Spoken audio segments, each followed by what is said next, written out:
Welcome to this video. In this video, we will continue the discussion on Dirac equation. Particularly in the previous video, we saw that we have seen the Lorentz invariant nature of the Lagrangian density, and we have somehow motivated that because this entire thing is Lorentz invariant, because of the way these gamma mu matrices transform and the way these spinors, these bispinors transform, is actually rendering the fact that this thing is Lorentz invariant. So this better be a valid Lagrangian. And we will now use this Lagrangian density to actually find the equations or the field equations, which will be the Dirac equation.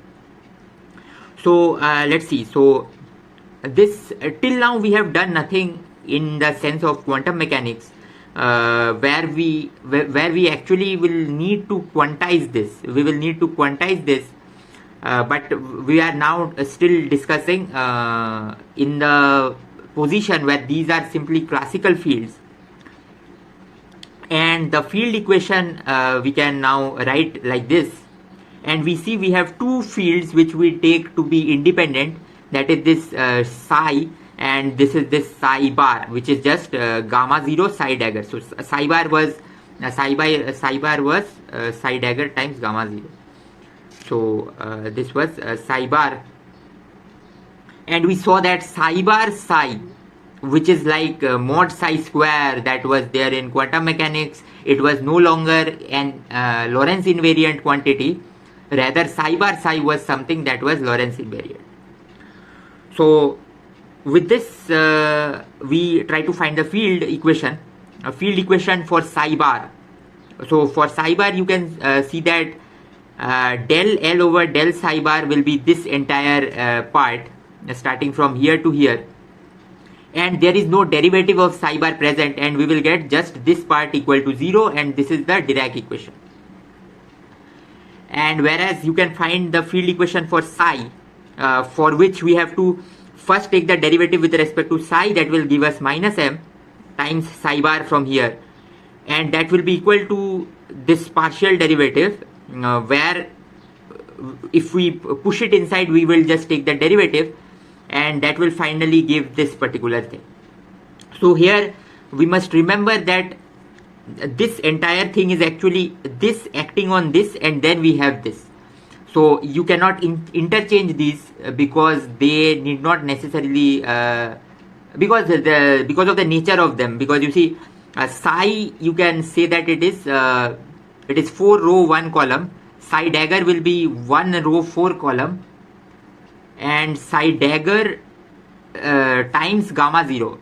So which is 1 4 4 cross 4. It will be 1 row 4 column. So you cannot shift them. It's not possible even in matrix way. So now we try to find the or prove the fact that if Dirac equation is satisfied, then the Klein-Gordon equation is automatically satisfied. So it is easy to see, because you see, first we start with a Dirac equation, and that will be equal to 0. So you can multiply by any kind of operator, and we choose this particular form, and then we can multiply these elements to get these two terms, and then we simply have to use the these anti-commutation relations or the Clifford algebra. Then we can simply arrive at this. So let's remember that gamma nu is 2g mu nu times identity matrix. So this is 4 cross 4, and with this we see that Dirac equation implies the Klein-Gordon equation. Now we will quickly make some comments where we discuss something regarding relative quantum mechanics. So that is a bit different, a lot different from this field treatment, but we will get the insight of Dirac equation from the approach of relative quantum mechanics now. So you see, to say in a quick manner, the energy operator can be represented in this particular form, and the position and the momentum operator can be written in this particular form. And then what Schrodinger equation says us is that kinetic energy plus potential energy is the total energy. That is the classical counterpart of Schrodinger equation, which is just kinetic energy is p square over 2m. So you can put square of this operator, so p square over 2m plus the potential energy v, it can be a function of x position, and is equal to this E times psi, where E is the total energy, which is just I del del t, and this is the time dependent Schrodinger equation. And similarly, we have in classical mechanics, in relativity, special relativity, we have p mu equal to m square, or E square minus p square is m square, and its quantum counterpart, you can think of it as the Klein-Gordon equation. So that is just put E square, which is just taking the square of this thing, minus p square, which is just a square of this part, is equal to m square, and then we plug in a psi operation, and that will be equal to 0. That is saying that E square minus p square minus m square equal to 0. So that is just the Klein-Gordon equation. So you see, in the first case, this Schrodinger equation, it was not a Lorentz invariant equation, because this is particularly a non-relativistic case. In the second case, we have a Lorentz invariant equation, but Klein-Gordon equation faces from problems of negative probability density because of this second order time derivative. So what we aim to achieve is a single time derivative Lorentz invariant equation. So with this, let's call it invariant. So Lorentz invariant equation. So to do that, the insight that we say is that we don't go into the arguments of this field theory or this spinor representations or the Lie algebras. We simply want to split this. It is like p square, where the square is on the Minkowski space, p square minus m square. We try to factor it into this particular form, like a square minus b square is a plus b times a minus b. And a quick check, just by looking at the indices, we see that we cannot have this satisfied where these gamma matrices, I am already using the fact that they are matrices. We cannot have the fact that these are just numbers, because numbers will be scalars and they won't have an index. So essentially you will face that you will have uncontracted index here, but here you will have no indexes that are uncontracted. So you have to go to 2 cross 2 matrices, then 3 cross 3, and finally in 4 cross 4 matrices we will be able to satisfy this equation. We can satisfy this equation, and that is what we say that we can factor this in terms of this. So to see that, first we just write it in this particular form in the product of these two brackets, and then what we need is that the left hand side and right hand side should be equal. So gamma mu p nu minus m square, we can perform this summation over mu nu indices. So where mu nu are completely same, you will get these 4 terms, and for mu nu to be different, you will get 2 contributions from 0 1, 0 2, 0 3, 1 2, 1 3, and 2 3. These contributions we are keeping because we actually know that these are matrices and they may not commute. With this understanding, for it to be same as p mu minus m square, that is just p0 square minus p1 square minus p2 square minus p3 square, like this. We can now easily see that what must be true is that gamma nu should be 2g mu nu, such that the g is in this particular signature plus minus minus minus.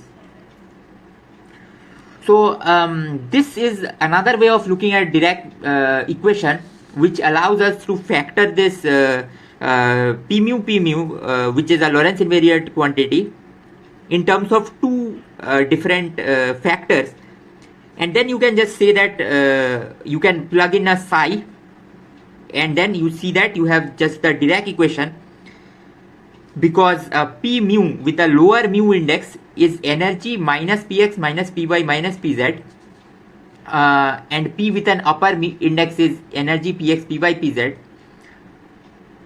This follows from the fact of these contravariant and covariant notions. So with this we see that the Dirac equation which we have somehow intuitively arrived at from this field theoretic view can be thought of as factorizing this particular equation. This particular equation. So this is one of the way it is generally done in case of relativistic quantum mechanics. So with this we see that one thing that is important to see that this will be satisfied by any gamma matrices that just obey this Clifford algebra. And particularly one important point here is that you can define a gamma mu prime as S gamma mu S inverse, where this is what we call the similarity transformation, the way the matrix change when the basis is changed. When you take this gamma, then also gamma triddle mu gamma triddle nu will give you 2g mu nu times identity. So you see there is a ambiguity of this this similarity transformation, or the basis ambiguity we can say. So that is what I have written here, that gamma mu gamma nu. So even this particular set of gamma matrices S gamma mu S inverse will satisfy this Clifford algebra. Further, what we can see is that if we have our normal Dirac equation, you can just plug in an identity there and then multiply on the extreme left hand side by an S, so as to get this particular combination here. You can take this S inverse inside the bracket and multiply to the left of the bracket by an S to get particularly this equation. And you see this is a new kind of this is again a Dirac equation, but you see the basis is different. So what this means is that if we transform the gamma matrices by a similarity transformation, the Dirac bispinor, that also needs to be transformed by a appropriate way, so as the Dirac equation remains the same. So this is the rule of similarity transformation. So with this we quickly look at these gamma matrices at different bases, and these bases will be related to each other by this similarity transformation. So the first basis, let's look at this Weyl basis or the chiral basis. Here you see each of the gamma nu in the Weyl basis W can be written in this particular form, where the first element for mu equal to 0 is simply identity, and the other ones are differing by this pi phase or this -1 sign. So, and this is what we have been using till now while talking about this bispinors or this various representation. We were at times making use of this particular basis. But essentially the end results of transformation should be basis invariant. That also we saw in some instances, and this is the Weyl basis. There is another basis that is called the Dirac basis, which is particularly of this form. Gamma 0 is of this form and gamma i's are same. So you see the for mu not equal to 0, we see that Weyl basis and Dirac basis are same, but for mu equal to 0 they are different. And it is easy to see that a similarity transformation, which is essentially a unitary transformation of the Weyl basis, gives rise to the Dirac basis, where the matrix of this similarity transformation is this. Here each of the identity is 2 cross 2, so this is 4 cross 4. We can just multiply this gamma in Weyl basis, which is this particular thing, by this u and u dagger, and u dagger is essentially u inverse, to get this gamma mu in the Dirac basis. So now with this with this clarification of this basis and these gamma matrices, we just try to write the Dirac equation in Weyl basis explicitly.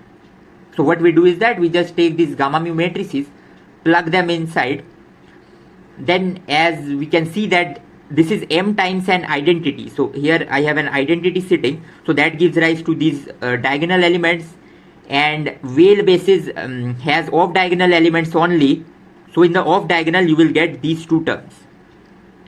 And then you have this psi L and psi R, which are the bispinor representation, and these are the direct product of the SU2 algebras. So the entire algebra was split into two sub-algebras. These are those psi L and psi R, representation of those sub-algebra. And then we can see that in Weyl basis, what we see is that because it is completely off diagonal, this mass term is essentially acting as a coupling between these two parts. And in the sense that if the mass term is 0, we get two different equations. These are called Weyl equation, which we will not obtain if we go to the Dirac basis. So these are the Weyl equations. So here sigma dot this is the gradient. So it is just del x, del y, and del z, and sigma is sigma x, sigma y, sigma z. So it is the so that's all. So that's all for this video. Here we discussed the Dirac equation from a relativistic quantum mechanics point of view, and further we saw this change of basis of this gamma matrices.